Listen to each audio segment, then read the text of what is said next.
Hey, I'm Stephanie Forryan, and it's Tech Talk time. Tech Talk, Tech Talk, Time to talk tech. Welcome to my web series on the techniques and technology behind the creative process. I'm currently in the midst of a mini-series on demystifying the voice because great vocals aren't magic. They're good vibrations, so let's figure out how to make them. Quick order of business before we delve into today's video. It's pretty cold here this morning, so the furnace has been going on and off like crazy. I know I can hear it, so I'm assuming the microphone is picking it up. I'm just choosing to ignore it, so I suggest doing the same. If you happen to hear a growling noise in the background, it's not a monster, it's just my heat. Last week, we talked about vocalization, so I'll make sure to list that video and the entire playlist in the description box for your reference. Today, we're focusing on resonance and on trying to find some of the muscles involved in actually changing the shape of the bodies of resonance within our vocal tract. And we can use this to influence the color of the voice. Resonance takes place within the hollow spaces of our vocal tract when the air inside vibrates and amplifies the source vibration from the vocal folds. But it doesn't just amplify that sound, it also changes the balance of the resulting frequencies. Some call this changing the color of the voice, making it brighter or darker. If we could isolate our vocal cords, detach them from the vocal tract and remove them from the resonators that are in the throat and the head, the resulting sound of air passing through the vocal folds wouldn't sound like a voice. It would sound more like a buzzing noise, kind of like air passing through a reed. But that buzzing noise is pretty complex. It consists of a fundamental frequency. That's the main frequency that we register as pitch or a note. But it also consists of additional frequencies that we call overtones. And those overtones influence the qualities of the sound. And we can influence how much the various overtones are amplified by changing the shape of our resonators. That changes the color of our voices. So where exactly are these resonators? Well, they're in the larynx, they're in the pharynx, which is the space that runs from just above your larynx up behind the mouth and up behind the sinuses. And it's also the empty spaces in your mouth and your sinuses. Now, let's take a look at two of the muscles we can use to change the shape of our resonators. We use both of these muscles every single day. So today's mission is to develop some sensory awareness of what it actually feels like to consciously use these muscles. The first muscle we'll talk about is the soft palate, and you can actually see part of this muscle. So if you happen to have a mirror or a selfie machine somewhere nearby, now would be a great time to get it out. You can gaze deeply into the reflector of your choice with your mouth wide open and try to find that dangly, hangy downy thing at the back of your throat.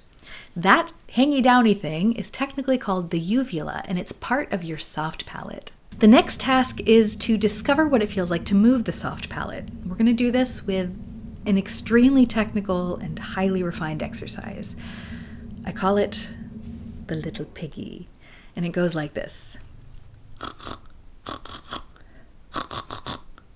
It's little snorts, baby snorts. It's not big snorts. It's kind of like a cute snore, if there is such a thing.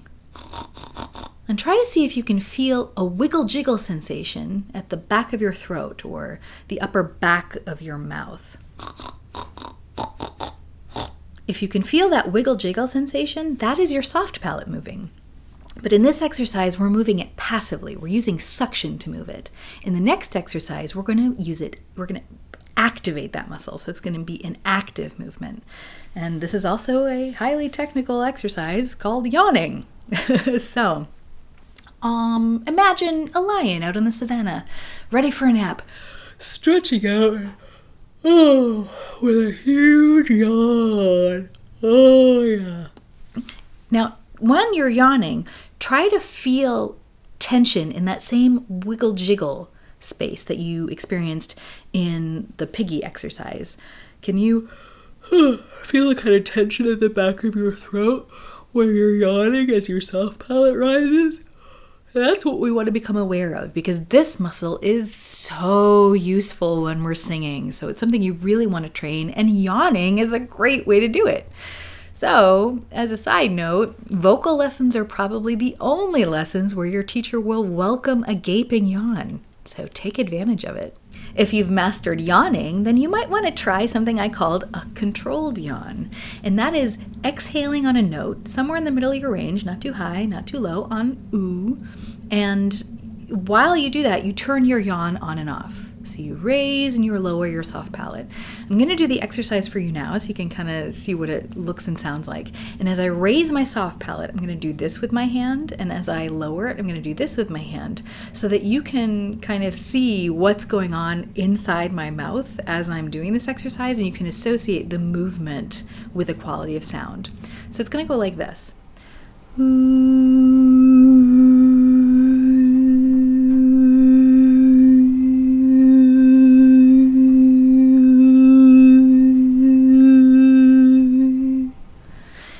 And if you can do that, you can try to see how fast you can do it, how slow you can do it, how extreme you can do it, how subtly you can do it, because having control over your soft palate is going to give you a whole lot of control over that resonator, and it's a huge benefit when you're learning how to sing. The last muscle we'll explore today is the tongue. Normally, when we picture the tongue, we think of the part we see when we stick it out at someone. But it goes a lot deeper than that. The tongue goes all the way down to the hyoid bone, which is by the larynx. So it not only affects the shape of our mouth, but it also affects the shape of our pharynx. So tongue position is a very useful tool when you're talking about vocal technique. The next couple of experiments are kind of starting to glide into the realm of articulation, because what we're going to be doing is using our tongue to change the shape of the resonator in our mouth. And that's going to, of course, influence frequencies like we've been talking about. But these specific frequencies are called formants. And formants are the frequencies that we use to distinguish elements of speech, so different vowels from one another. So resonance and articulation really go hand in hand, but we will get more into articulation next week. Today, we're just going to focus on vowels. Most of the time when we're speaking or singing, we're using our lips, our jaw, and our tongue in tandem to create vowels. So if I wanted to take two contrasting vowels, for example, ah, e, and just kind of juxtapose them with one another, ah, e, ah, e, ah, e. You can see that my jaw is moving up and down, my lips are broadening and widening, ah, e, but my tongue is also moving. And what we want to do now is we want to take those two vowels, ah and e, and we want to try to create them without using our jaw and without using our lips. We want to remove those two elements from the equation so that only our tongue is doing the job. So what you can do is you can let your jaw relax open. You don't have to open wide like this. Ah, you can just let it fall open like this. Kind of like, oh God, what a day. And then your lips should relax. You can imagine you went to the dentist and got way too much Novocaine and you can't feel anything anymore. Get extra points if you drool. So you can also put your hand here, your fingers lightly here, just to kind of make yourself aware that you're not using your jaw and your lips. And then you can try to create the same vowels using only your tongue. Ah, e, ah, e, ah, e. What does your tongue do when you do that? Does it lower and rise? Does it move forward or back? Does it tip up or down? Try to see what it's doing as you do that exercise. Ah, e, ah, e. Does it raise like an elevator? Or does it just the back raise? Does just the front raise? Does it go all the way forward? Does it roll backwards? These are things that you just kind of want to play with. And you can do that with all of the vowels. A, E, I, O, U. A, E, I, O, U. Becoming aware of these muscles is the first step we need to take so that we can actively train coordination.